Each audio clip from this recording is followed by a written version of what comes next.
NCERT open कर लेते हैं।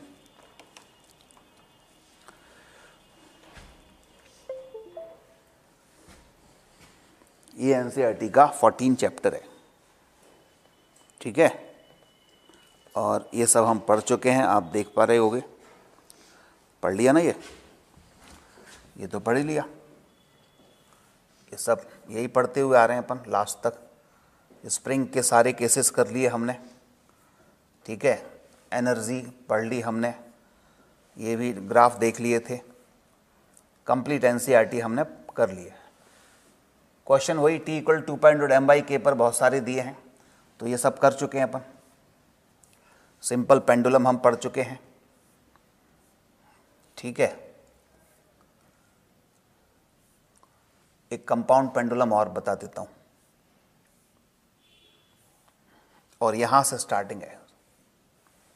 डैम्प्ड एंड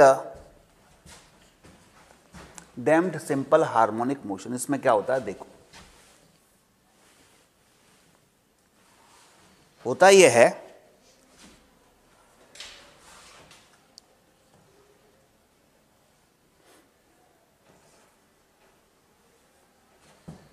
कि अभी तक हम ये पढ़ रहे थे कि एक सिंपल पेंडुलम है या स्प्रिंग पेंडुलम है, कोई भी पेंडुलम है, उसको हम एक जगह पर डिस्प्लेस करके छोड़ दें तो वो क्या करता है, ऑसिलेट करता रहता है।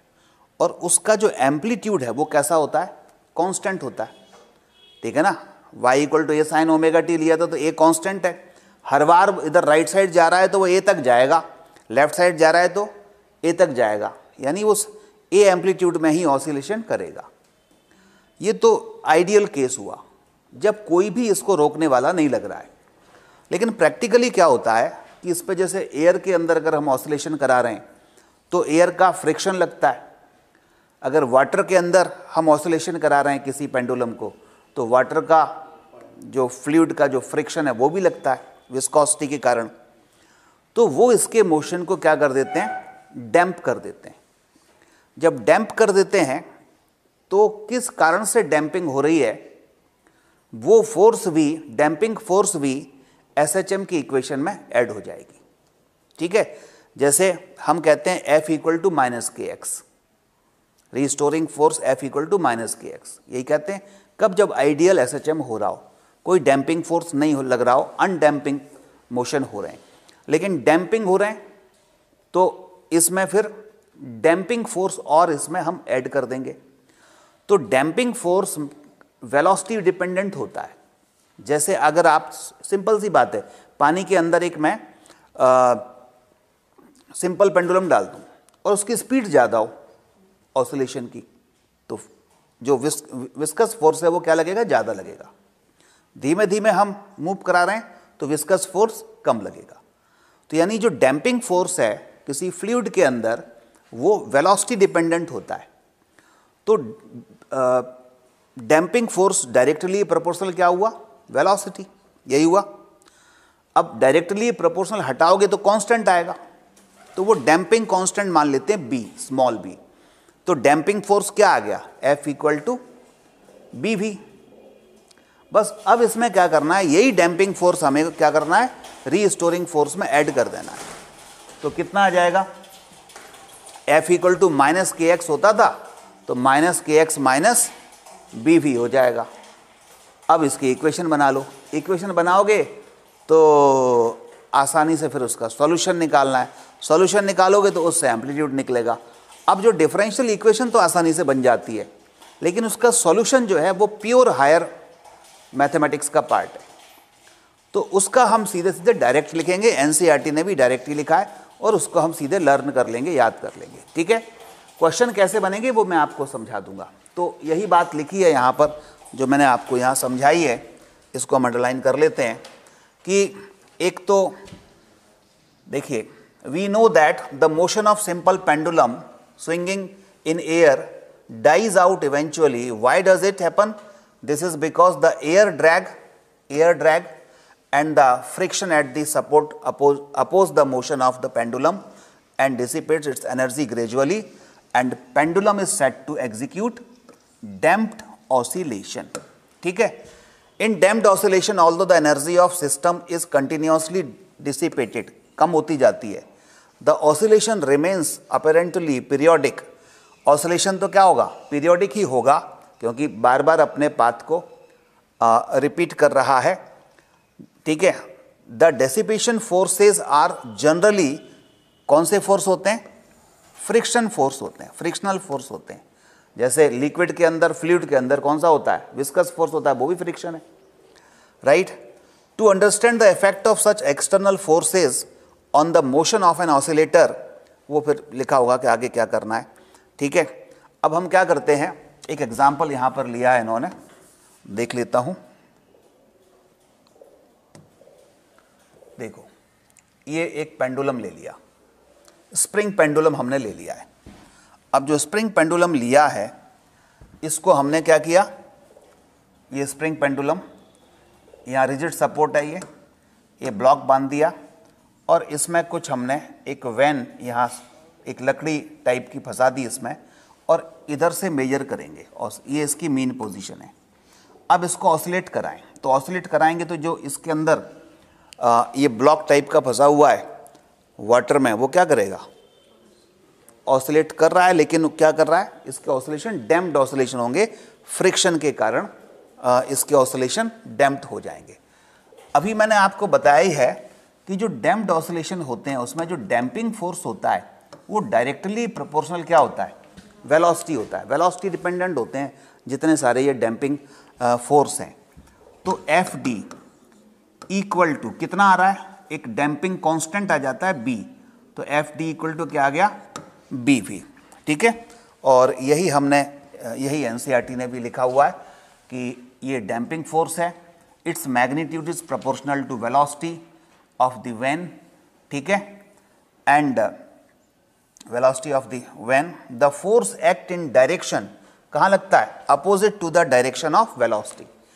आप इसको नीचे ले जा रहे हो, डैम्पिंग फोर्स ऊपर लगेगा, ऊपर ले जा रहे हो तो डैम्पिंग फोर्स नीचे लगेगा, ये वेलोसिटी के अपोजिट लगता है। तो यहाँ पर जो मेन पॉइंट है वो क्या है, वो अंडरलाइन आप इसमें कर लेना। ये मैं आपके पास एनसीईआरटी हो तो अच्छी बात है, अदरवाइज ये मैं भेज दूंगा आपको। तो the force act in direction opposite to the direction of velocity, velocity के अपोजिट लगता है। ये यहाँ एक मेन पॉइंट हुआ, थियोरेटिकल क्वेश्चन बन सकता है कि जो डैम्पिंग फोर्स है वो कौन सी डायरेक्शन में लगता है, तो वेलोसिटी के अपोजिट लगता है, ठीक है। और कितना होता है, F D equal to minus V V. Minus क्यों लिख रहा हूं मैं, क्योंकि ये वेलोसिटी के अपोजिट है, तो इसको F vector equal to minus B V vector ऐसे लिखा जाता है। ये एनसीईआरटी बोल्ड कर देती है वेक्टर को, तो ये एफ डी वेक्टर है ये वास्तव में माइनस बी वी वेक्टर। तो बी इसमें डैम्पिंग कांस्टेंट हुआ, तो अब नेट रीस्टोरिंग कितना हुआ, बोलो, माइनस के एक्स और माइनस बी भी, यही हुआ। इसको इधर ले लो एफ एस के साथ में ही, तो यहां मैं लिख दूं तो क्या बन जाएगा, एफ एस और प्लस के X plus B V equal to 0। F S को क्या लिखते हैं, एम ए को क्या लिखते हैं, D square X upon D T square plus कितना है, K X plus B V equal to 0। M से डिवाइड कर दो तो D square X upon D T square plus K by M X plus B V upon M equal to क्या आया, 0। आप देखो जो अनडैम्प्ड ऑसिलेशन था उसमें केवल इक्वेशन कैसी थी, ध्यान आ रहा है, इक्वेशन कैसी थी अनडैम्प्ड में, अनडैम्प्ड में इतनी थी बस, D square X upon D T square plus K by M into X equal to 0, यही थी अनडैम्प्ड की, ठीक है ना। हमने अनडैम्प्ड पढ़ा है अभी, इक्वेशन ये थी, उसमें ये क्या था, ओमेगा था, ठीक है, ओमेगा स्क्वायर था, तो ओमेगा इक्वल टू क्या आ गया था, अंडर रूट के बाई एम। इसमें ये वाली टर्म एक्स्ट्रा आ गई है, B V upon M equal to 0, ये एक्स्ट्रा टर्म आ गई है।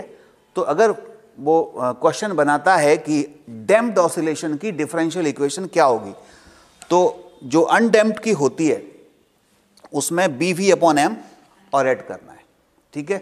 तो ये ध्यान रखेंगे, तो वही आगे लिखा होगा। मैं आपको यहाँ पर इसको मिटा के और आगे ले जाता हूँ। देखो ये आया, ठीक है। md²x/dt² plus b/dx/dt plus kx, वही है। ये dx/dt को हमने v लिखा था, तो v को अपन dx/dt भी चाहे तो लिख सकते हैं। तो ये वाली टर्म जो है ये एक्स्ट्रा आ गई है और कुछ नहीं है। अब देखो जो याद करने वाली चीज़ है वो ये है, इसको थोड़ा मुझे बड़ा करना पड़ेगा।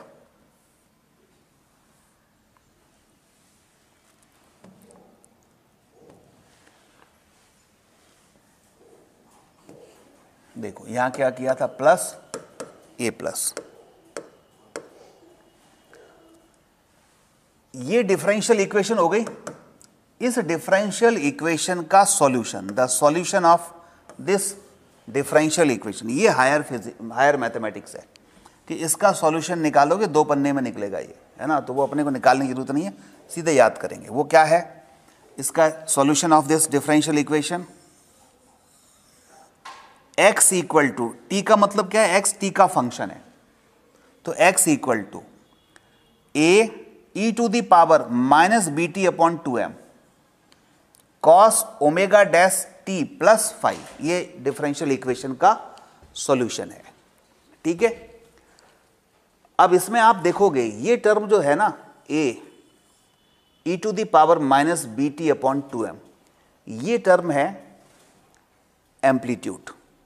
किस टाइम पर, t टाइम पर। तो ये कांस्टेंट नहीं है, एम्पलीट्यूड किस पर डिपेंड कर रहा है, t पर। तो इसको ये लिखा जा सकता है xt equal to a cos omega dash t plus 5, ठीक है। और वेयर a इक्वल टू क्या है, a इक्वल टू है e⁻⁻bt/2m। जनरली जो एम्पलीट्यूड होता है वो कांस्टेंट होता है, लेकिन यहां एम्पलीट्यूड क्या है, t पर डिपेंड कर रहा है, तो a इक्वल टू e⁻⁻bt/2m ये रहेगा। अब इसमें एक्सपोनेंशियल टर्म आ रही है, a यहां पर आया है a और है, इसको अपन चाहें तो a0 मान लें, इसको आप a0 कर लेना, ठीक है। तो a equal to a0 e⁻⁻bt/2m। तो जनरली यहां पर a इक्वल टू a0 होता था, लेकिन यहां क्या आया है a0 e⁻⁻bt/2m, यानी टाइम पर डिपेंड कर रहा है, तो माइनस भी लगा हुआ है। तो एम्पलीट्यूड धीरे धीरे क्या हो जाता है, माइनस का मतलब क्या है, इसका एम्पलीट्यूड धीरे धीरे कम होता जाता है। और कम होना कौन से लॉ से होता है, एक्सपोनेंशियल डिके होता है। और रेडियो एक्टिविटी में हमने पढ़ा था ये, तो इसके सारे क्वेश्चन हम रेडियो एक्टिविटी जैसे कर सकते हैं, इसमें इस एक्सपोनेंशियल की आपको जरूरत पड़ेगी नहीं, ठीक है। जैसे रेडियो एक्टिविटी क्वेश्चन किए थे वैसे ही कर सकते हैं, 1-2 क्वेश्चन करवाए भी थे मैंने। तो a equal to a0 e⁻⁻bt/2m, ये हमें ध्यान रखना है, क्लियर।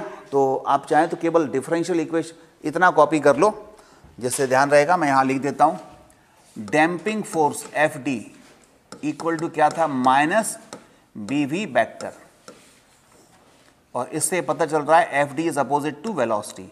डिफरेंशियल इक्वेशन हो गई इतनी, इसका सॉल्यूशन हो गया ये पहला लिखो, डैम्पिंग फोर्स, फिर equation of damping equation of damping oscillation, ये है equation of damping oscillation, and solution of this equation इतना, where a equal to a0 e⁻⁻bt/2m, ये नोट कर लो।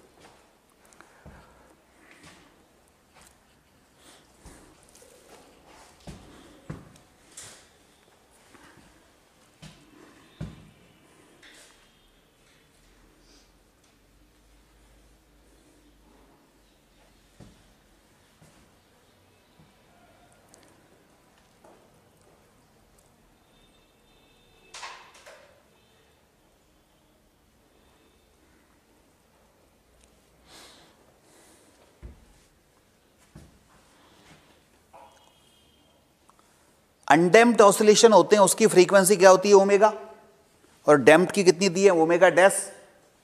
तो ओमेगा डैश भी हम निकालेंगे, फ्रीक्वेंसी ओमेगा डैश, इसको भी लिख देना, omega dash equal to under root undamped की क्या होती थी, अंडर रूट के बाई एम, यही होती थी। बस इसमें माइनस हो जाएगा बी बाई टू एम का होल स्क्वायर। ये जो बी बाई टू एम है इसके होल स्क्वायर को माइनस करना है बस, ठीक है। तो ये थोड़ा सा ध्यान रखना कि डैम्प्ड की जो फ्रीक्वेंसी होती है वो कितनी हो जाएगी,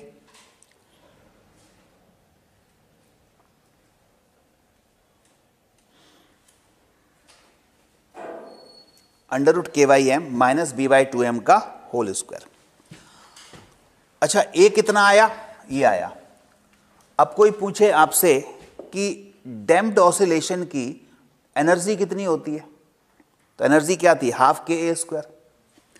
तो energy of damped oscillation E dash half K A square. A square को क्या लिखूं, ये रही A zero E to the power minus B T upon two M का होल स्क्वायर। क्या आ जाएगी बोलो जरा, E dash equal to half K A zero square E to the power to minus two B T upon two M, two से two उड़ा दो तो कितना आया, E dash equal to finally one upon two K A zero square E to the power minus B T upon M, यही आ रहा है।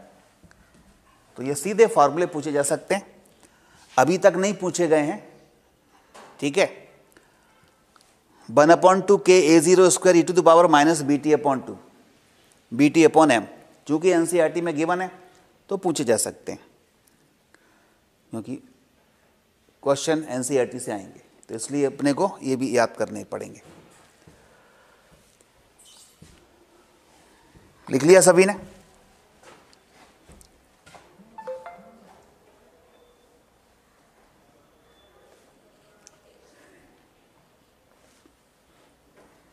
लिख लिया? अब देखो, ये जैसे बता दिया मैंने, ओमेगा डैश इक्वल टू क्या, के बाई एम रूट में B square upon four M square, हमने बी बाई टू एम का होल स्क्वायर लिखा था, ठीक है। अब इसका है ये ग्राफ। ये ग्राफ क्या शो कर रहा है, देखो,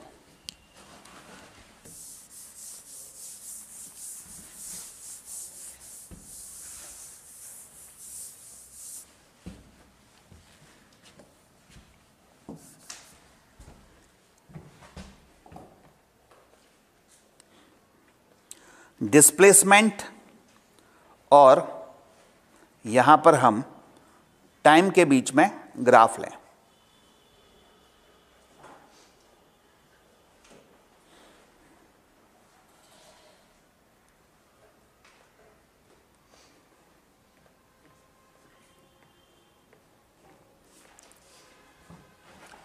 देखो, ये आप देख रहे होगे एम्पलीट्यूड यहां से सीधे सीधे नीचे आ रहा है, यानी ये किसका ग्राफ होता है, ये वाला, ये डॉटेड लाइन जो दी है, बताओ। ये एक्सपोनेंशियल डिके है, और एक्सपोनेंशियल डिके है इसका मतलब ये पहले बहुत तेजी से डिक्रीज होता है, बाद में फिर धीमे धीमे हो रहा है। आप सबसे पहले एक ए पार्टिकल को देखो, ए पार्टिकल अगर ऑसिलेट कर रहा है तो इसका एम्पलीट्यूड पहले यहाँ तक हुआ, अगली बार यहाँ तक हुआ, फिर यहाँ तक हुआ, फिर यहाँ तक हुआ, यानी पहले तेजी से कम हुआ, फिर धीमे धीमे कम हो रहा है।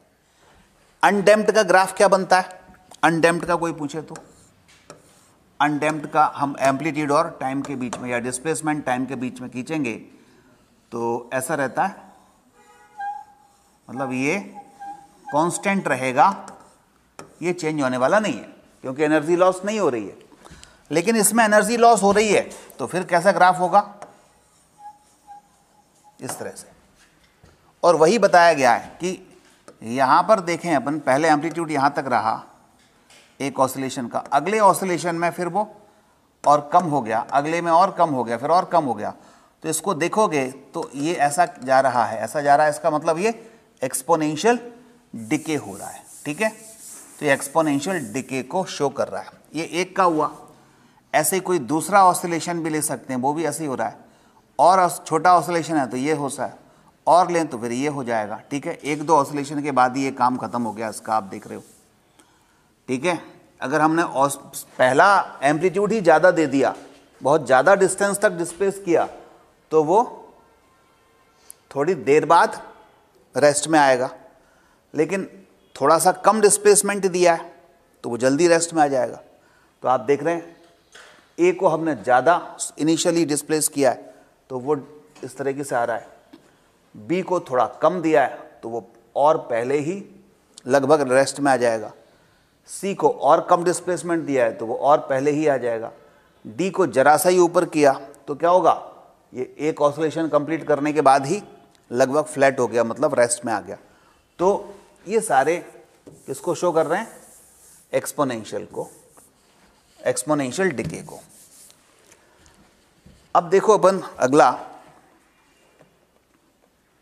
ये एनर्जी तो मैंने बताई दी, 1/2 KA² e⁻, क्या होती है, -BT/m।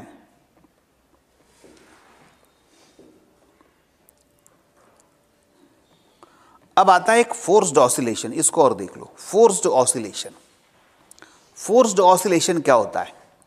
फोर्स्ड ऑसिलेशन का मतलब होता है कि अभी जैसे डैम्प्ड ऑसिलेशन हो रहे हैं तो हर साइकिल में क्या हो रहा है, एनर्जी लॉस होती जा रही है, हर साइकिल के बाद एनर्जी लॉस हो रही है, इसलिए वो धीरे धीरे डैम्प्ड होकर के लास्ट में रेस्ट में आ रहा है। लेकिन ऐसा अगर कुछ अरेंजमेंट कर दें हम कि हर साइकिल में जितनी एनर्जी लॉस हो रही है उतनी हम बाहर से सप्लाई कर दें, एक एक्सटर्नल फोर्स लगा के हर साइकिल में हम उतनी एनर्जी सप्लाई करते चले जाएं जितनी जितनी लॉस हो रही है, तो फिर से जो उसके ऑसिलेशन है वो कैसे बन जाएंगे, जो अभी डैम्प्ड थे वो कैसे बन जाएंगे, अनडैम्प्ड हो जाएंगे। तो जो बाहर से एक्स्ट्रा फोर्स अप्लाई कर रहे हैं या उसको ड्राइव करने के लिए जो ड्रिवन फोर्स हम अप्लाई कर रहे हैं, ड्राइविंग फोर्स हम अप्लाई कर रहे हैं, उस ड्राइविंग फोर्स के कारण जो मोशन है, ऑसिलेशन है, वो फिर से अनडैम्प्ड हो जाते हैं। इसको बोलते हैं क्या, फोर्स्ड ऑसिलेशन। जैसे कोई झूला झूल रहा है तो डिस्प्लेस करके छोड़ दो तो धीरे धीरे रेस्ट में आ जाएगा, लेकिन कोई पर्सन उसके पीछे खड़ा हो जाए, जैसे ही उसके पास आए धक्का दे दे, फिर दोबारा आए फिर से धक्का दे दे, फिर दोबारा आए फिर से धक्का दे दे, तो कंटिन्यूस अगर वो बार बार हर ऑसिलेशन में धक्का देता जा रहा है तो वो कभी भी रेस्ट में नहीं आएगा। तो ये जो फोर्स हुआ वो कौन सा हुआ, ये ऑसिलेशन कौन सा हुआ, ये हुआ फोर्स्ड ऑसिलेशन। अब इसमें क्या फोर्स हमें कांस्टेंट लगाना चाहिए, सोचो, या फोर्स भी वेरिएबल होता है?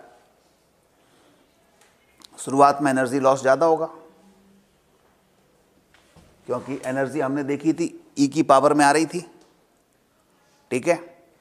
तो शुरुआत में एनर्जी लॉस कैसा था, ज़्यादा था, ई की पावर, उसको लिख लेना, हमने लिखा होगा शायद यहाँ पर, देखो एनर्जी लॉस, एनर्जी का फार्मूला E = 1/2 KA² e⁻, ये -BT/m लिखा था ना ये, हाँ ठीक है। तो इसमें आप देख रहे हो ना ये वाला, यहाँ पर एनर्जी में भी तो क्या हो रहा है, एक्सपोनेंशियल आ रहा है, एक्सपोनेंशियल टर्म आ रही है। इसका मतलब क्या है कि एनर्जी पहले तेजी से कम होती है फिर धीमे धीमे कम होगी। तो इसका मतलब पहले जब एनर्जी बहुत ज़्यादा लॉस हो रही है तो हमें ज़्यादा फोर्स लगाना पड़ेगा, और फिर धीमे धीमे बाद में एनर्जी कम लॉस होती है तो कम फोर्स लगाना पड़ेगा। इसका मतलब फोर्स भी यहाँ पर कैसा है, वेरिएबल है, ठीक है। फोर्स भी यहाँ पर वेरिएबल ही होगा। अब कितना फोर्स लगाना पड़ेगा उसकी अगर बात करें हम, कितना फोर्स हमें लगाना पड़ेगा, तो उसकी एक फोर्स की इक्वेशन है। ये फोर्स की इक्वेशन, इसको मैं मिटा देता हूं, ये रही।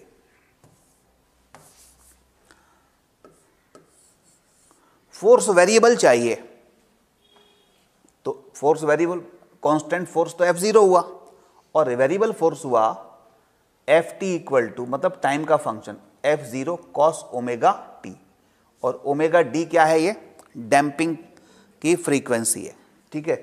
तो मतलब जिस प्रकार से ωd का मतलब है कि जिस तरह से डैम्प हो रहा है, जिस तरह से ऑसिलेशन कम होते जा रहे हैं, उसी तरह का फोर्स लगाना चाहिए, ठीक है ना। तो जो फ्रीक्वेंसी डैम्पिंग की है वही फ्रीक्वेंसी किसकी होनी चाहिए, फोर्स की होना चाहिए, तभी तो मैच कर पाएगा वो।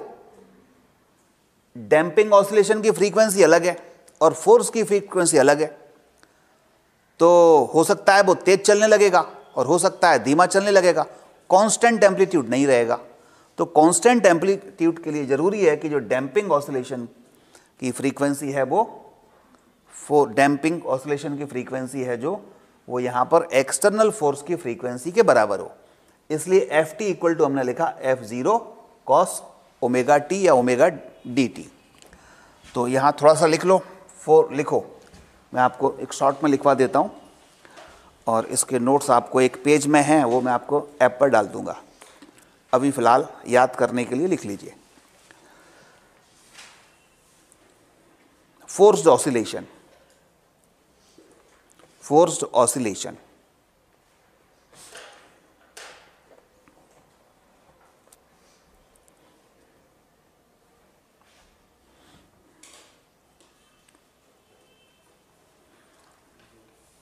if damped oscillations are made to be undamped, damped oscillation are made to be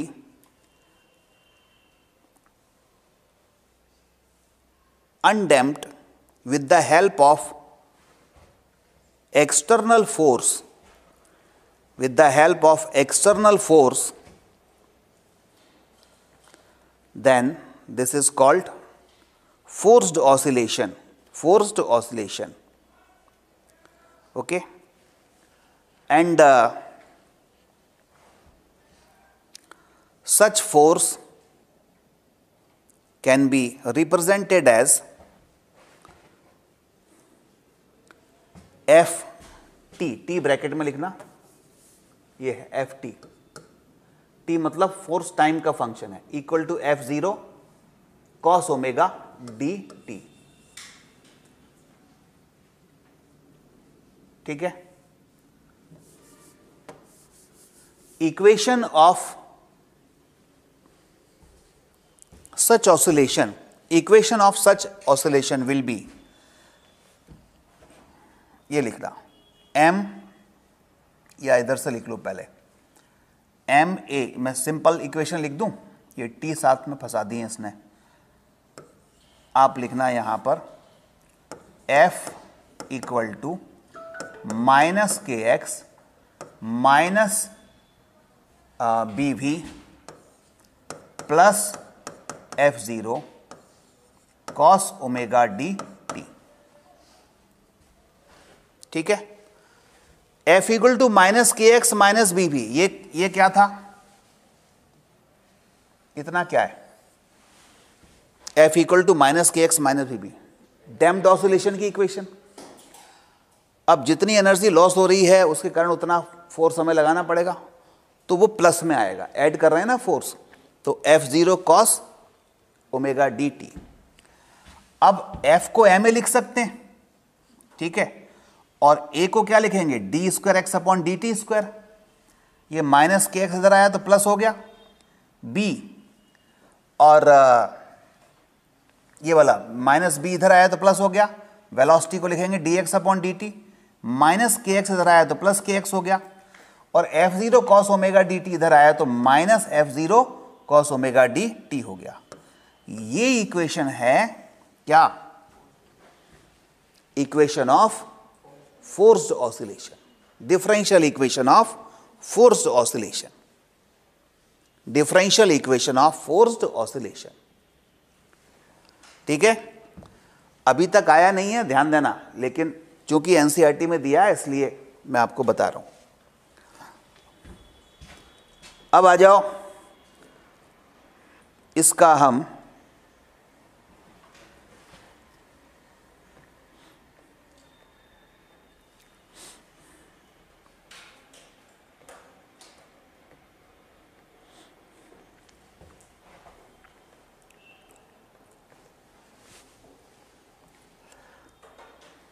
इसके कुछ एक क्वेश्चन कर लेते हैं, फिर थोड़ा सा बचेगा तो अगले टर्न पर करा दूंगा। जिससे कि थोड़ा इसकी क्वेश्चन की फीलिंग आ जाएगी। तो यहाँ तक लिख लो, ठीक है। अब एक क्वेश्चन लिखो जरा। क्वेश्चन के लिए इनकी भी जरूरत नहीं पड़ेगी, वो सिंपल तरीके से कर सकते। लिखो, the amplitude of SHM, amplitude of SHM reduces to half in 5 seconds, reduces to half in 5 seconds, reduces to half in 5 seconds,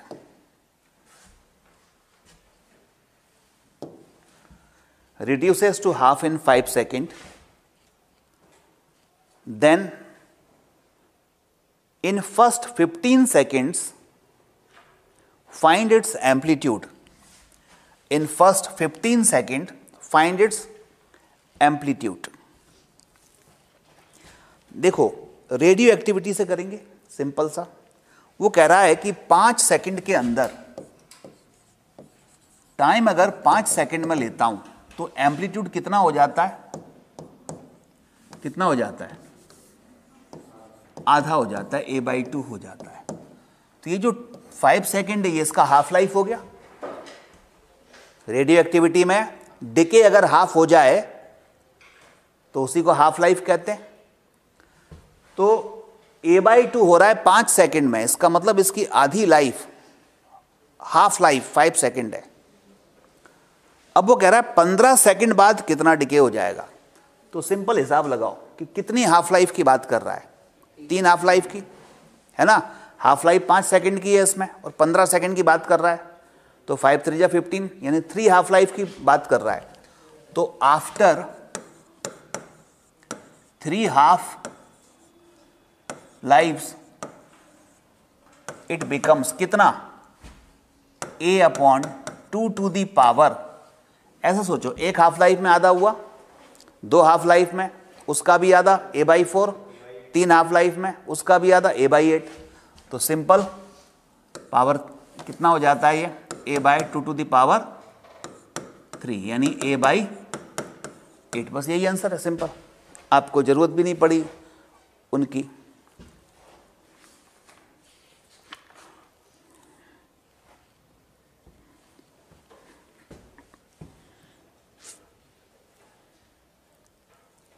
एक और कर लेते हैं, लास्ट क्वेश्चन।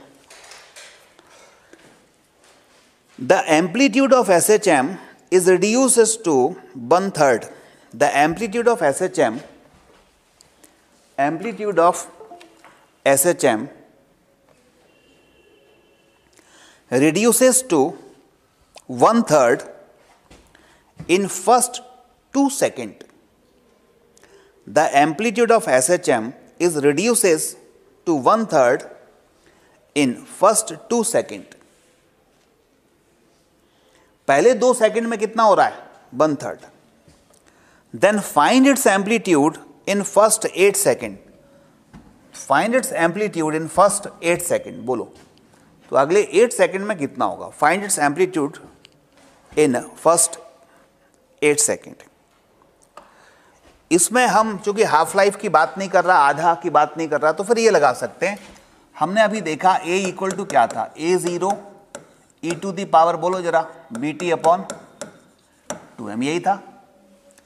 तो पहले A की जगह क्या लिखते हैं, A/3, 1/3 हो रहा है, A0/3। तो A0 e to the power -B/2m कितने टाइम में हो रहा है, T की जगह कितने टाइम में हो रहा है, 2 सेकंड में, तो 2 लिख दें। ओके, A0 से A0 उड़ा दो, 1/3 = e to the power -B/2m into 2। This is first equation.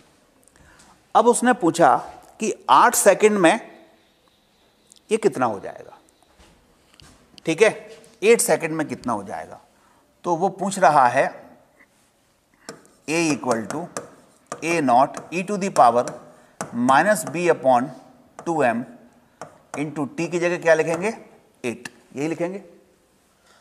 अब आप सोचो कि अब ये लॉग वॉग नहीं लेना ना, एक्सपोनेंशियल इसको एक्सपेंड करना है। इसकी वैल्यू निकालो आप केवल, इसकी वैल्यू निकाल लो आप केवल, A0 as it is into, यहां से निकाल लो इसकी value E to the power minus B upon 2m की वैल्यू क्या आएगी? 2 पावर में 2 इधर आएगी तो 1/, सॉल्व करो उसको, कितना आया? हाँ, कितना आ रहा है? ए वाई 71 कैसे आएगा सोचो?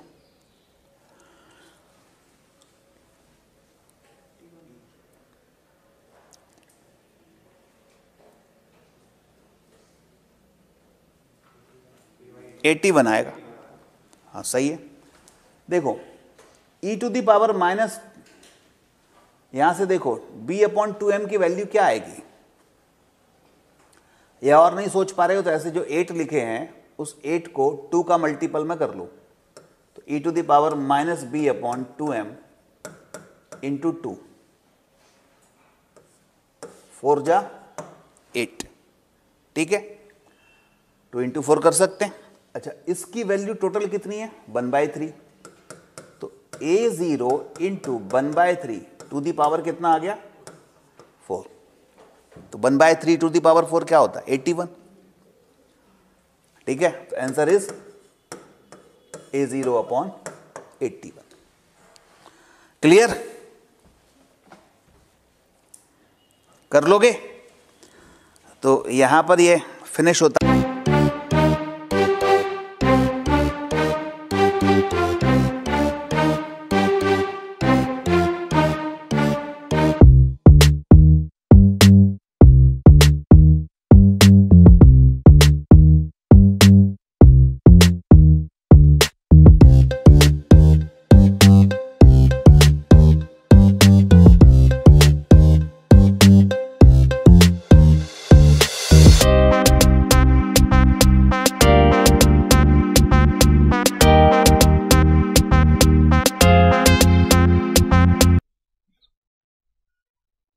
हेलो बच्चों, this is Manoj Nayak from NEET 1 online classes. बच्चों, आज के इस लेक्चर में हम पढ़ने जा रहे हैं कैरेक्टरिस्टिक्स ऑफ साउंड। ठीक है, साउंड के कैरेक्टरिस्टिक्स क्या है? अभी तक हम साउंड के बारे में बहुत ज्यादा पढ़ चुके हैं, जैसे आप स्टेशनरी वेव पढ़ चुके हो, प्रोग्रेसिव वेव पढ़ चुके हो, नंबर ऑफ बीट्स कैसे निकालते हैं वो पढ़ चुके हो, ट्यूनिंग फॉर्क के बारे में पढ़ चुके हो, ठीक है ना। बहुत सारे हम न्यूमेरिकल्स कर चुके हैं। इसके एक नीट का जो कंप्लीट सिलेबस है वो हम इसको पूरा कर चुके हैं साउंड का। अब इसमें एक छोटा सा टॉपिक और रह गया है जिसको हम कहते हैं कैरेक्टरिस्टिक्स ऑफ साउंड। इसके बारे में भी आज थोड़ा सा हम डिटेल में समझेंगे और एक क्वेश्चन आने की इसकी पॉसिबिलिटी होती है इसमें से। तो कैरेक्टरिस्टिक्स ऑफ साउंड, ओके, चलिए सभी ऑनलाइन हो जाए। हाँ ठीक है, इसको आप लिंक को शेयर करते रहिए जिससे कि और बच्चे भी लाभ उठा सकें इसका। कई बच्चे जो क्लास में नहीं आ पाए थे तो वो बच्चे भी इसको देख लें।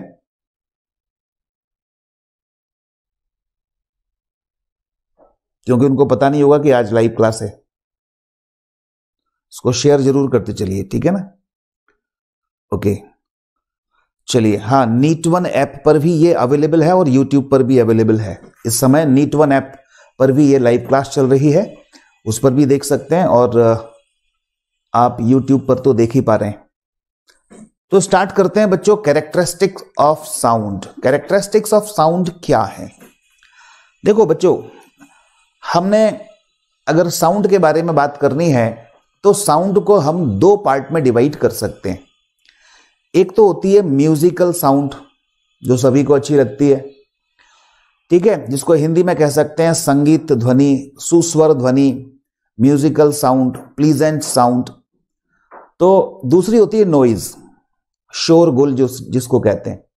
तो साउंड को हम बाय एंड लार्ज 2 पार्ट में डिवाइड कर सकते हैं। एक होती है म्यूजिकल साउंड और दूसरी होती है नॉइज जिसको बोलते हैं, हिंदी में कह सकते हैं संगीत ध्वनि है और दूसरी हम कह सकते हैं नॉइज है, शोरगुल है।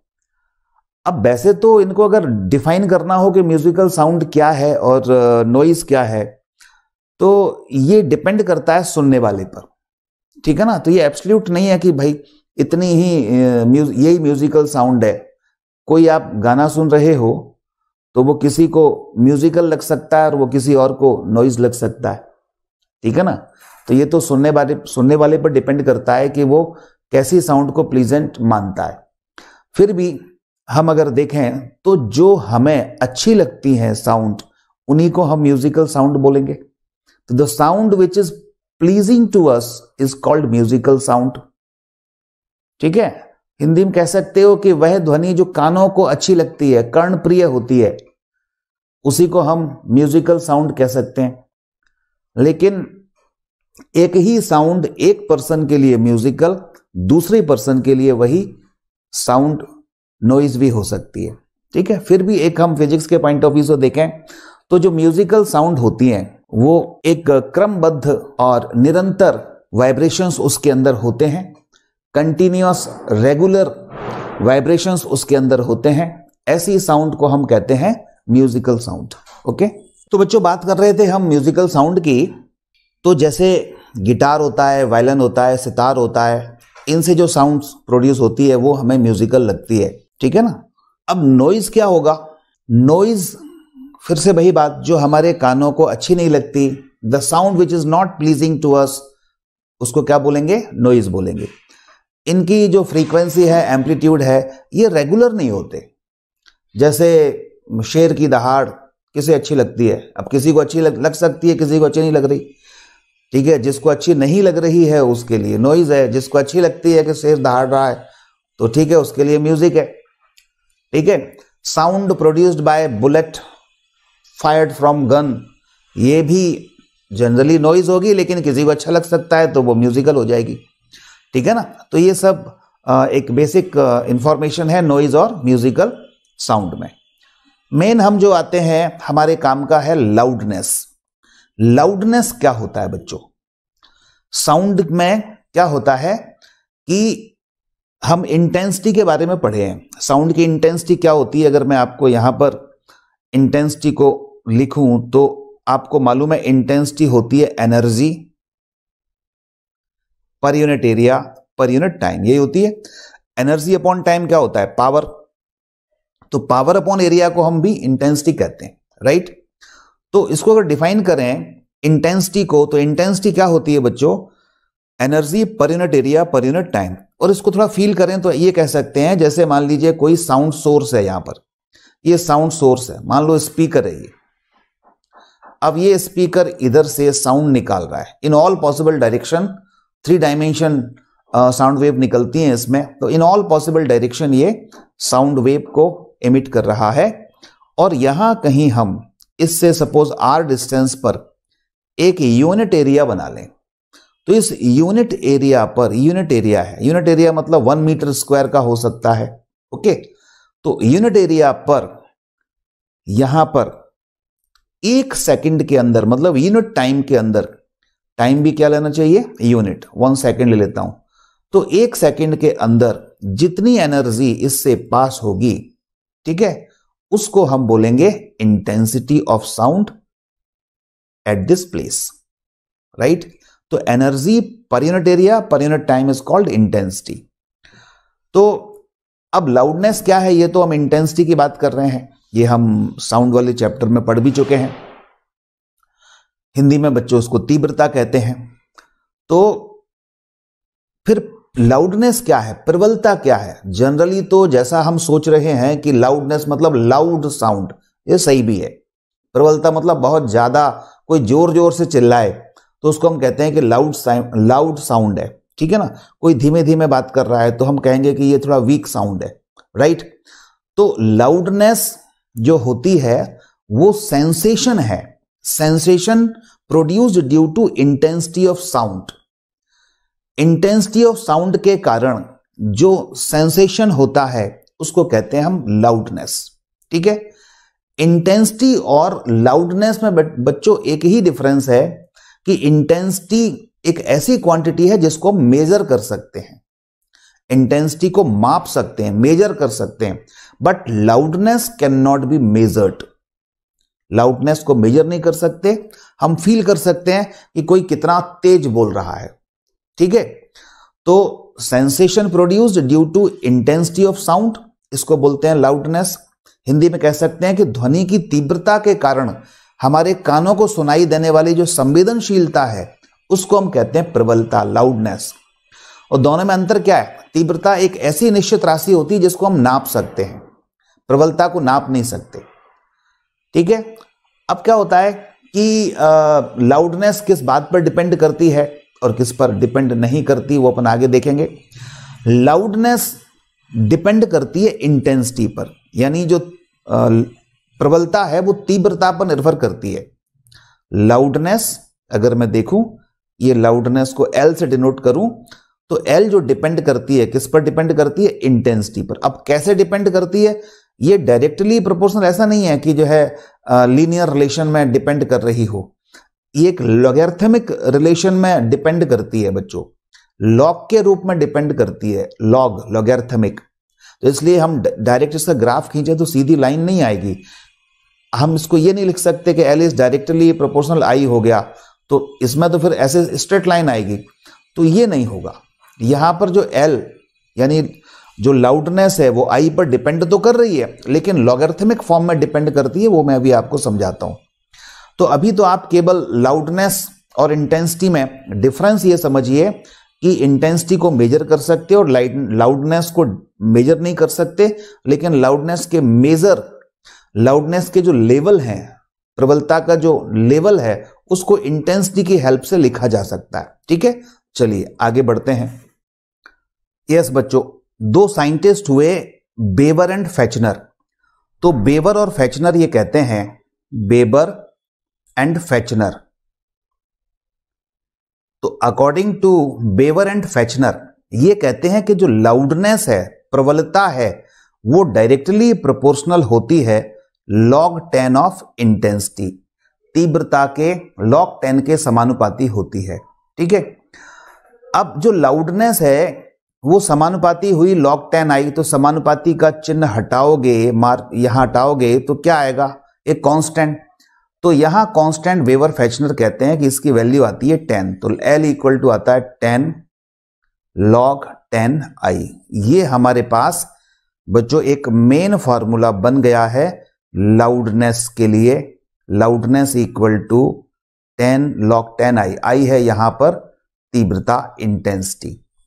अब क्या होता है, लाउडनेस है, इंटेंसिटी पर डिपेंड कर रहा है, तो लाउडनेस तो एक लेवल होता है। लेवल का मतलब है कि कोई साउंड कितनी ज्यादा तीव्र है, कितनी ज्यादा लाउड है, कितनी ज्यादा लाउड है। ठीक है, प्रबल है, कितनी ज्यादा प्रबल है, लाउड है। तो कितनी लाउड है तो कैसे पता चलेगा? एक रेफरेंस आप लोग को डिसाइड करना पड़ेगा कि इतने से इतने ज्यादा लाउड है। ठीक है ना। तो इसके लिए हमें क्या करना पड़ता है, इसकी हम जो यूनिट लेते हैं लाउडनेस की, यूनिट ऑफ लाउडनेस, ये होती है बच्चों फोन। क्या होती है? फोन। जो फोन करते हैं ना, वही फोन। और कॉमन यूनिट लेते हैं इसकी डेसिबल, DECIBEL, डेसिबल। ठीक है, इसको शॉर्ट फॉर्म में आप DB लिख सकते हो, डेसिबल। डेसी मतलब 10, इसलिए यहां 10 का ये फैक्टर आ रहा है, ध्यान देना। तो L इक्वल टू हुआ 10 log 10 I। अब मैंने यहां जैसे कि बताया कि लाउडनेस क्या होती है, एक तरह से हम लेवल डिसाइड कर रहे हैं कि इस लेवल से इतनी ज्यादा ये लाउड साउंड है, तो पहला लेवल तो डिसाइड करना पड़ेगा कौन सा है। तो उसके लिए हम क्या करेंगे कि हम डिफाइन करते हैं 0 डेसिबल। ठीक है, 0 डेसिबल, 0 dB। 0 dB की साउंड, 0 डेसिबल की साउंड वो साउंड है जिसे कोई पर्सन सुन सकता है, आसानी से सुन सकता है। तो 0 डेसिबल के कॉरस्पॉन्डिंग क्या करते हैं बच्चों? अब 0 डेसिबल का मतलब ये नहीं है कि बिल्कुल 0 साउंड है। 0 डेसिबल का मतलब है वो मिनिमम साउंड जिसको हम सुन सकते हैं, उससे कम नहीं सुन सकते। ठीक है, जैसे एक कहते हैं ना क्लास में पिन ड्रॉप साइलेंस, तो एक जरा सा पिन टपकाओ तो बिल्कुल धीमी सी जो आवाज आएगी जो हम सुन सकते हैं, उसको कह सकते हैं 0 डेसिबल। अब 0 डेसिबल का मतलब 0 साउंड तो हुआ नहीं। ठीक है ना। तो 0 डेसिबल पर कुछ ना कुछ इंटेंसिटी होगी। कितनी इंटेंसिटी होगी साउंड की? तो ये हमने असाइन किया कि 0 डेसिबल पर जो इंटेंसिटी हम माने वो I0 माने 10 to the power -12। ठीक है, 10 टू द पावर -12 यूनिट क्या होती है इंटेंसिटी की? बिल्कुल सभी को पता है, वॉट पर मीटर स्क्वायर, क्योंकि इंटेंसिटी यानी तीव्रता होती है इकाई क्षेत्रफल पर इकाई समय में जो ऊर्जा निकलती है या ऊर्जा आपतित होती है उसको कहते हैं हम तीव्रता। तो इंटेंसिटी मींस एनर्जी पर यूनिट एरिया पर यूनिट टाइम। ओके, तो ये 10 टू द पावर -12 के कॉरस्पॉन्डिंग लाउडनेस कितनी होती है बच्चों? 0 dB। ठीक है, तो 0 डेसिबल मतलब इतनी सी साउंड है, छोटी सी साउंड है जिसकी इंटेंसिटी 10 टू द पावर -12 है। इन दोनों को ध्यान रखना, 0 डेसिबल मतलब इतना इंटेंसिटी। ठीक है, अब इस I0 को बोलते क्या है? 10 टू द पावर -2 तो 12 तो हो गया, इसको बोलते हैं बच्चों थ्रेशोल्ड ऑफ हियरिंग। क्या बोलते हैं? Threshold, threshold of hearing, threshold of hearing. ठीक है, इसको हम कह सकते हैं दहली तीव्रता, सुनने की दहली तीव्रता। हिंदी में कहेंगे तो सुनने की दहली तीव्रता। ये पेन थोड़ा सा स्लिप हो रहा है, दहली तीव्रता। ओके, ये 0 डेसिबल की साउंड हो गई, वॉट पर मीटर स्क्वायर। अब एक छोटा सा फार्मूला और बनाया जाए। ये L इक्वल टू हुआ 10 log 10I। ठीक है, ध्यान देना, मान लो हम जब बात करेंगे तो ये बात करेंगे कि इतनी तीव्रता थी, इतनी से इतने तक हो गई है, इंटेंसिटी बढ़ गई। तो उस इंटेंसिटी बढ़ गई तो उस इंटेंसिटी के बढ़ते समय लाउडनेस कितनी बढ़ गई? ठीक है ना, कि लाउडनेस में कितना चेंज आया, इस चेंज को भी हम थोड़ा सा डिफाइन करें। मान लो पहले इंटेंसिटी थी I0, ठीक है, अब हमने साउंड को थोड़ा सा बढ़ाया तो इंटेंसिटी हो गई कितनी? I। तो I0 से इंटेंसिटी कितनी चेंज हुई? I। तो उस समय ये लाउडनेस कितनी हो गई होगी वो हम निकालें तो बड़ा सिंपल सा तरीका है, डेल्टा L इक्वल टू, जैसे आपने फॉर्मूला देखा ना लाउडनेस का, क्या था? log 10I। तो ये तो I0 से I हो गया है, तो कितना आ जाएगा? 10 log 10I माइनस I0 के लिए क्या लिखोगे? 10, ये 10 है, 10 log 10 I0। ठीक है, 10 कॉमन ले लो, log 10 I अपॉन क्या आ जाएगा बच्चों? I0। यही होता है ना फॉर्मूला लॉग का, log m minus log n, तो log m/n। ठीक है, तो हमारे पास एक फॉर्मूला ये मिल गया है, चेंज इन इंटेंसिटी जो थी I से I0 हुई तो लाउडनेस उस समय इतनी हुई। ठीक है, तो ये न्यूमेरिकल मिलेगा ऐसा कि पहले तीव्रता मान लो I0 है, I0 से हो गई है I, तो बताइए लाउडनेस कितनी चेंज हुई या लाउडनेस कितनी हुई? तो वो डेल्टा L हो जाएगी 10 log 10I अपॉन I0। इस फॉर्मूले से हम करेंगे। मान लो इंटेंसिटी I1 से I2 हो जाए तो simple formula, delta L equal to 10 log 10 क्या ले लोगे? I2 by I1, simple. ठीक है ना, ये अप्लाई कर सकते हैं।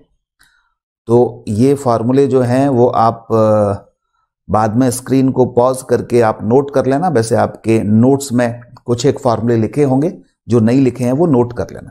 ठीक है, यहां हम बात कर रहे हैं बच्चों कि इंटेंसिटी जो है उसकी यूनिट आपको पता है और हमने लाउडनेस की यूनिट भी देखी। तो 0 डेसिबल को भी हमने देख लिया। पहला पॉइंट, 0 डेसिबल को हमने कितना बोला, कितनी इंटेंसिटी बोली? I0 इंटेंसिटी बोली, और इसको हम क्या बोलते हैं? थ्रेशोल्ड ऑफ हियरिंग बोलते हैं। कितनी आती है? 10 to the power -12 watt per metre square. ठीक है, साथ साथ याद भी रखते जाना।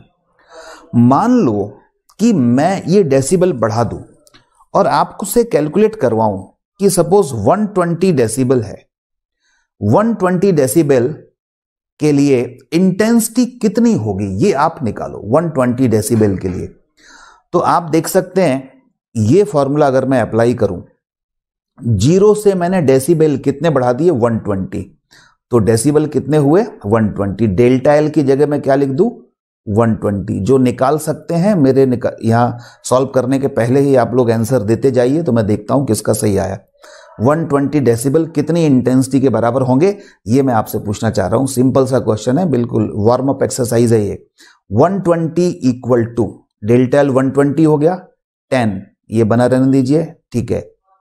लॉग बेस 10 हो गया, आई अपॉन आई जीरो कितना हो जाएगा, आई तो फाइंड करना है, आई जीरो को आई जीरो बना रहने दीजिए। ओके, कर सकते हैं ना। तो अब इसको सॉल्व करें हम, तो एक जीरो से एक जीरो तो उड़ा ही दो, ठीक है ना। और यहां मैं थोड़ा सा लिख सकता हूं, ओके, ये 12 है और ये log 10 है, तो log 10 हटाओगे तो ये 10 टू दी पावर 12 हो जाएंगे।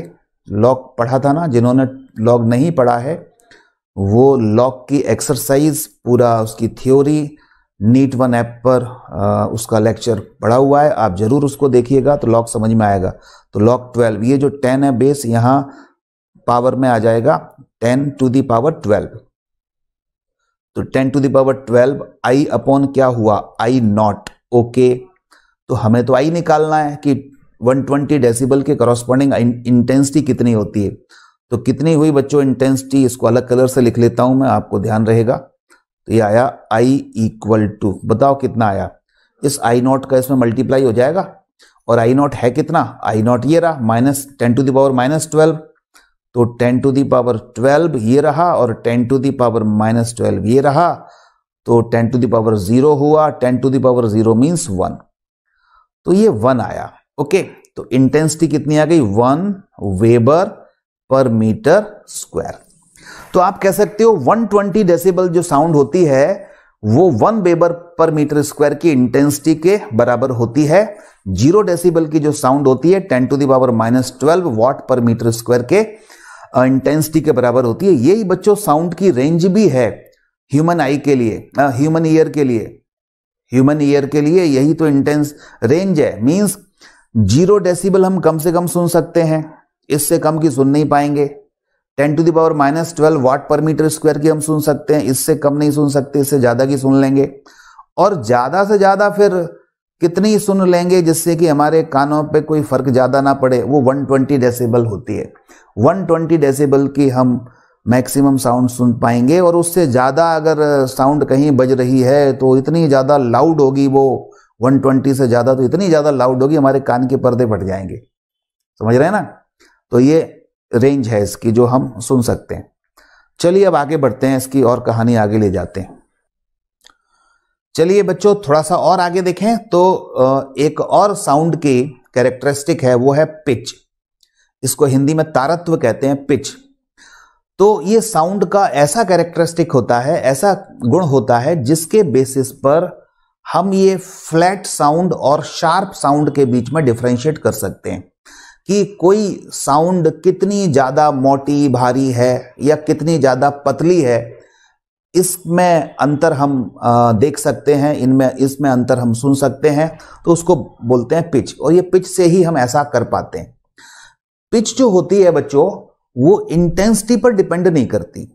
किस पर डिपेंड नहीं करती? इंटेंसिटी पर। बल्कि फिर किस पर डिपेंड करती है ये बच्चों? फ्रीक्वेंसी पर डिपेंड करती है। फ्रीक्वेंसी अगर किसी साउंड की ज्यादा होगी तो पिच ज्यादा होगी, फ्रीक्वेंसी कम होगी तो हम कहेंगे पिच कम है, ठीक है ना। तो हाई पिच और लो पिच हम डिसाइड करते हैं फ्रीक्वेंसी से। फ्रीक्वेंसी ज्यादा है तो हाई पिच होगी, फ्रीक्वेंसी लो है तो लो पिच होगी, राइट। ये लाउडनेस से इसका कोई लेना देना नहीं है पिच से बच्चों, अभी मैं आपको ग्राफ से भी बताऊंगा ये सारी चीजें। एक और आती है, जैसे हम अगर इसी के बारे में देखें, एक एग्जाम्पल लें, तो जो मक्खी मच्छर होते हैं उनकी जो भिनभिनाहट है उनमें पिच ज्यादा होती है लेकिन लाउडनेस कम होती है। शेर जब दहाड़ रहा होता है तो उसकी पिच कम होती है लेकिन लाउडनेस ज्यादा होती है, ठीक है ना। तो मक्खी मच्छर जो भिनभिना रहे होते हैं वो अगर बहुत दूर हैं, समझ रहे हैं, अगर दूर हैं तो उनकी जो साउंड है हम तक नहीं आती जब तक भी कानों में ना भिनभिनाए, ठीक है। तो उनकी पिच जो है वो ज्यादा है, लेकिन फिर भी इतने दूर थे कि हमारी कान तक नहीं आ पाए। वो जब कानों के पास में आए तो हमें उनको उनकी पिच को महसूस हुआ हमें। लेकिन शेर बहुत दूर है, शेर अगर बहुत दूर भी है और वो दहाड़ रहा है तो उसकी साउंड की लाउडनेस इतनी ज्यादा है, पिच भले ही कम है लेकिन वो हमारे कानों तक आ गई, ठीक है ना। तो ये एक एग्जाम्पल है पिच, और पिच किस पर डिपेंड करती है? फ्रीक्वेंसी पर, बिल्कुल सही। चलो आगे बच्चों आती है क्वालिटी, या जिसको टिम्बर बोलते हैं। क्वालिटी, या इसको हिंदी में हम क्वालिटी को क्वालिटी ही बोलेंगे, गुणता कह सकते हैं, गुणता। तो क्वालिटी साउंड की एक ऐसी कैरेक्टरिस्टिक होती है जिसके बेसिस पर हम सेम इंटेंसिटी, सेम फ्रीक्वेंसी की दो जो साउंड वेव होती हैं या साउंड होती हैं उनमें डिफरेंशिएट कर सकते हैं, उनमें अंतर कर सकते हैं। जैसे एक बहुत सिंपल सा एग्जांपल दूं मैं आपको। दो पर्सन है, अब दोनों पर्सन जो साउंड प्रोड्यूस कर रहे हैं, जो बोल रहे हैं, उनकी सपोज फ्रीक्वेंसी सेम है, ठीक है। उनकी सपोज इंटेंसिटी भी सेम है, लाउडनेस भी सेम है, सेम लाउडनेस है, लेकिन हम आसानी से बता सकते हैं कि ये इस व्यक्ति की आवाज है, ये इस व्यक्ति की आवाज है। अगर आप दोनों व्यक्तियों को आप जानते हो तो टेलीफोन पर आप उन दोनों पर्सन्स की साउंड को सुन करके बता सकते हो कि ये इस पर्सन की थी, ये इस पर्सन की थी। क्योंकि जब आप किसी फ्रेंड से फोन पर बात करते हो तो उसको देखते नहीं हो, लेकिन उसकी साउंड से उसको पहचान जाते हो, ठीक है। लेकिन कोई और दूसरा पर्सन उतनी ही इंटेंसिटी की, उतनी ही फ्रीक्वेंसी की वेव को, उतनी ही फ्रीक्वेंसी की साउंड को प्रोड्यूस कर रहा है, तो हम ये नहीं कहते कि ये दोनों जो है एक ही पर्सन है। तो ये एक ऐसी क्वालिटी होती है, क्वालिटी के बेसिस पर ही हम क्या कर सकते हैं, दोनों पर्सन की साउंड को डिस्टिंग्विश कर सकते हैं। और वो क्वालिटी फिर डिपेंड किस पे करती है? क्वालिटी डिपेंड करती है कि जब हम ग्राफ बनाते हैं तो ग्राफ दो साउंड के अगर बिल्कुल आइडेंटिकल है तो कहेंगे हम ये कि दोनों की क्वालिटी सेम है। लेकिन आइडेंटिकल नहीं है, एक मान लो साइनोसॉइडल है, एक मान लो ट्रायंगुलर शेप का है, जैसे मैं यहां बनाऊं कि जैसे एक ग्राफ बनाया मैंने ऐसा, ये ट्रायंगुलर शेप का बनाया, ठीक है। एक ग्राफ में बना रहा हूं बच्चों ये साइनोसॉइडल। आप देखेंगे ये दोनों का एम्पलीट्यूड है ये, तो दोनों का एम्पलीट्यूड इक्वल है। यहां से ये एम्पलीट्यूड हुआ, ठीक है ना, इसमें भी एम्पलीट्यूड तो सेम है ये, लेकिन इसकी ग्राफ की शेप अलग है, तो मतलब इसकी क्वालिटी दोनों की अलग अलग होगी। अगर आप इसके वेवलेंथ देखोगे ना तो यहां से यहां तक ये वेवलेंथ हुई इसकी, एक पूरा साइकिल कंप्लीट हो रहा है, इसका साइकिल कंप्लीट यहां हो रहा है, तो इनकी वेवलेंथ भी अप्रॉक्स इक्वल ही है, ठीक है। वेवलेंथ इक्वल है, इनकी वेव वेलोसिटी सपोज सेम है, तो वेव वेलोसिटी सेम हो गई तो फ्रीक्वेंसी भी सेम हो जाएगी। Frequency v equal to N lambda होता है ना, तो यहां अगर लैम्डा सेम हो गया, वेव वेलोसिटी सेम हो गई, तो दोनों की फ्रीक्वेंसी भी सेम हो गई हो। लेकिन फिर भी दोनों के ग्राफ की नेचर अलग अलग है, तो हम कहेंगे दोनों से जो साउंड प्रोड्यूस होगी उस साउंड की क्वालिटी कैसी होगी, दोनों की डिफरेंट डिफरेंट होगी, ठीक है ना। तो इसी बात को हम आगे यहां पर देखें, इस एक डायग्राम से कैरेक्टरिस्टिक्स ऑफ साउंड अभी तक जो हमने थियोरेटिकल वे में पढ़ा है उसी को एक बार और देख लें। लाउडनेस क्या होती है बच्चों, एक बार फिर से सोचो। लाउडनेस मतलब कोई साउंड कितनी ज्यादा प्रबल है, कितनी ज्यादा लाउड है, उसको बोलते हैं लाउडनेस। और ये सेंसेशन ऑफ साउंड होता है, sensation of sound due to intensity, तीव्रता के कारण ध्वनि की जो संवेदनशीलता हमारे कानों पर लगती है उसको बोलते हैं हम लाउडनेस। ये डिपेंड करती है, अब यहां ध्यान देना, लाउडनेस डिपेंड करेगी इंटेंसिटी पर, और इंटेंसिटी डिपेंड करती है एम्पलीट्यूड पर। ध्यान है ना, intensity directly proportional square of amplitude, पढ़ा था कि नहीं? यस, यानी तीव्रता आयाम के वर्ग के समानुपाती होती है। तो जरा इन दोनों ग्राफ को देखो, इस वाले ग्राफ को और इस वाले ग्राफ को। दोनों ग्राफ में किसका एम्पलीट्यूड, किसका आयाम ज्यादा है? इसका एम्पलीट्यूड इतना है, इसका एम्पलीट्यूड ये इतना है, आयाम इतना सा है, तो इसका आयाम ज्यादा है। लेकिन अगर वेवलेंथ देखोगे, यहां से यहां तक की ये वेवलेंथ हो गई, इसमें भी यहां से यहां तक की वेवलेंथ हो गई। मान लो इनकी वेव वेलोसिटी सेम है, v इधर, दोनों ही सेम डायरेक्शन में सेम वेलोसिटी से चल रही है, तो इनकी फ्रीक्वेंसी सेम होगी, फ्रीक्वेंसी सेम होगी इन दोनों की। लेकिन फिर भी ये वाली सॉफ्ट है और ये वाली लाउड साउंड है। देखो फ्रीक्वेंसी सेम है, वेव वेलोसिटी सेम है, लैम्डा सेम है दोनों का, लेकिन एम्पलीट्यूड, आयाम अलग अलग है। तो जिसका एम्पलीट्यूड, जिसका आयाम ज्यादा है, वही ज्यादा लाउड साउंड देगी। ठीक है, तो एम्पलीट्यूड ज्यादा होने का मतलब क्या होता है? आयाम ज्यादा होने का मतलब क्या होता है? एम्पलीट्यूड ज्यादा होने का मतलब है वो ज्यादा तेजी से, ज्यादा जो है बड़ी बड़ी डिस्टेंस में ये वाइब्रेशन हो कर रहा है, ऑसिलेशन कर रहा है।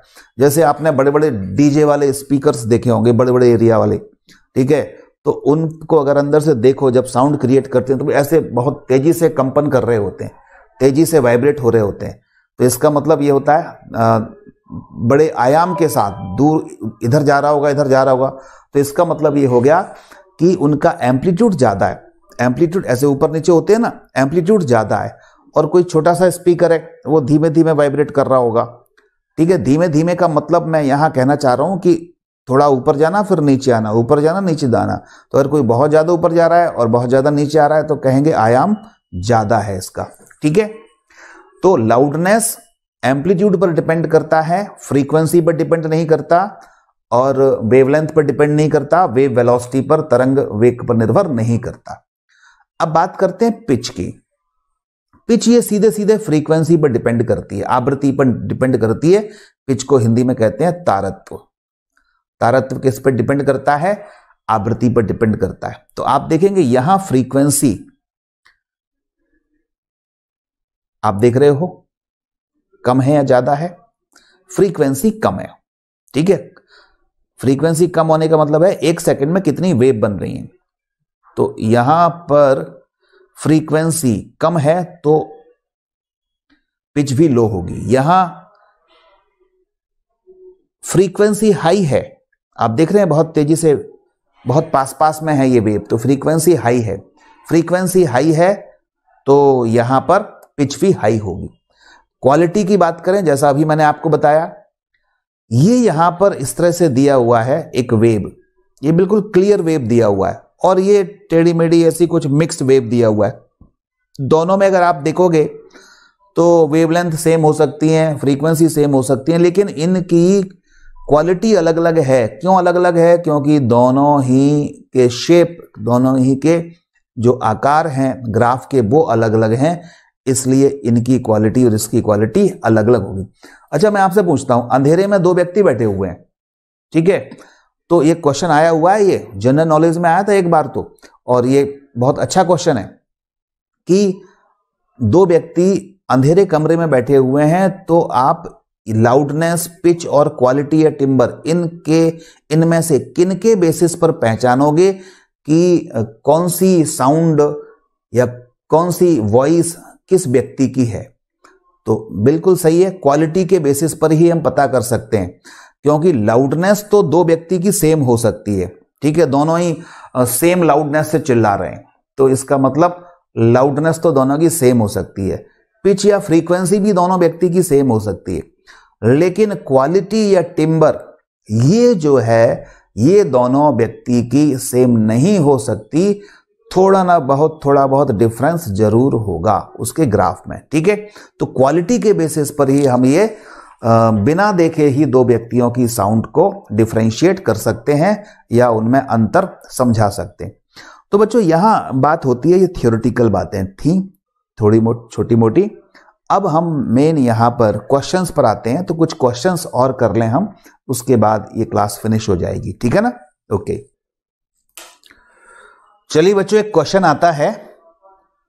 फर्स्ट क्वेश्चन की स्टार्टिंग करते हैं। छोटा सा क्वेश्चन है, find the loudness of sound for intensity 10 to the power -8 what.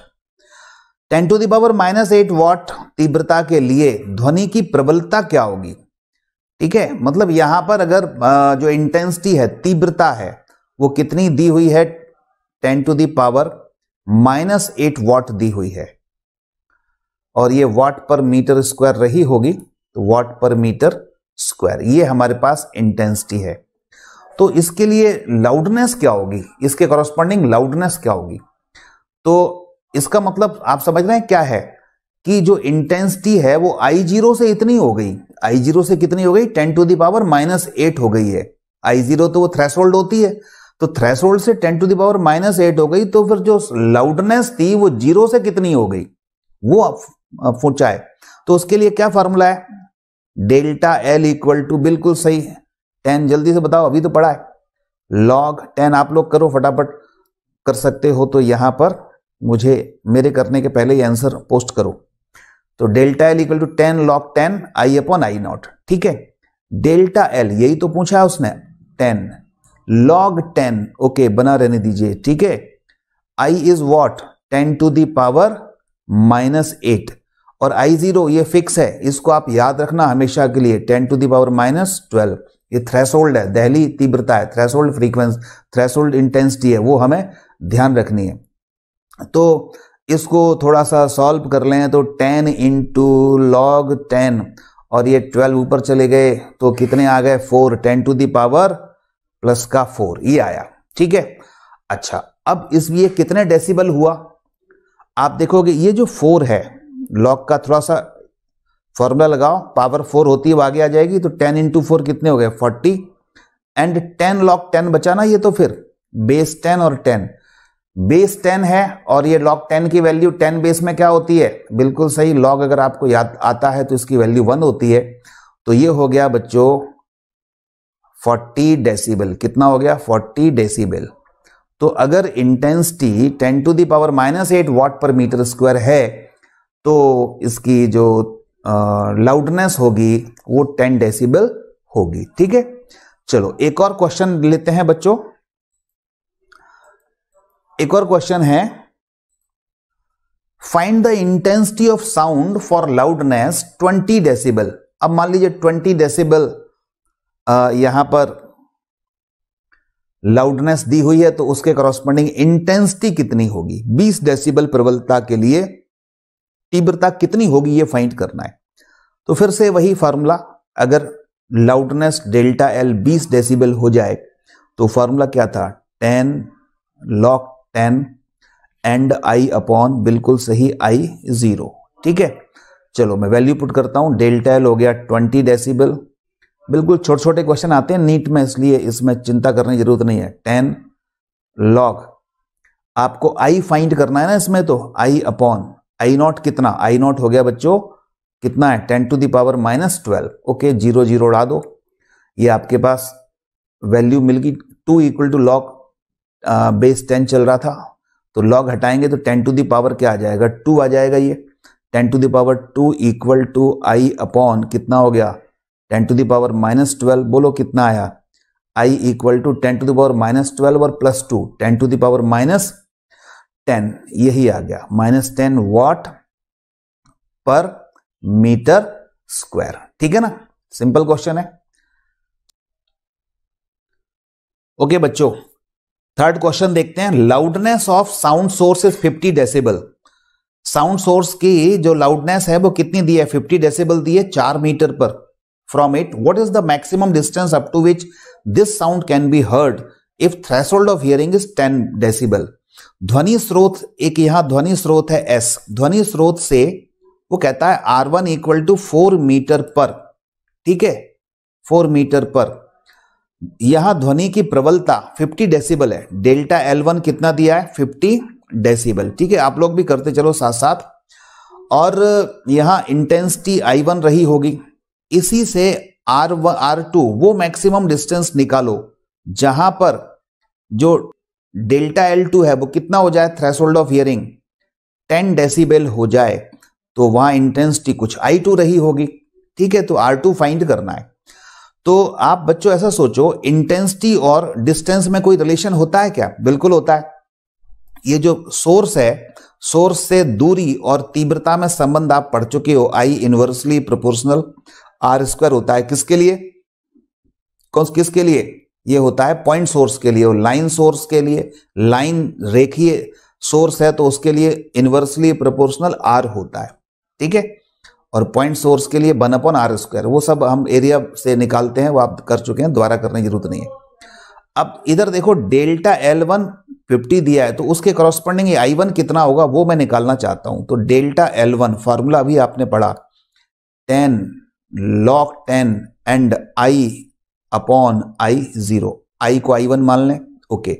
Delta L1 कितना है बच्चों 50 इक्वल टू 10, देखते रहना, log 10 I1/I0, ये 0 0 कट गया, ये बेस है यहां पर 10, log को हटाया जाए तो ये 10 की पावर में ये 5 हो जाएंगे, तो क्या आ जाएगा 10 to the power 5 equal to I1/I0, I1/I0, I0 है कितना 10 to the power -12 होता है, वो तो सबको पता है।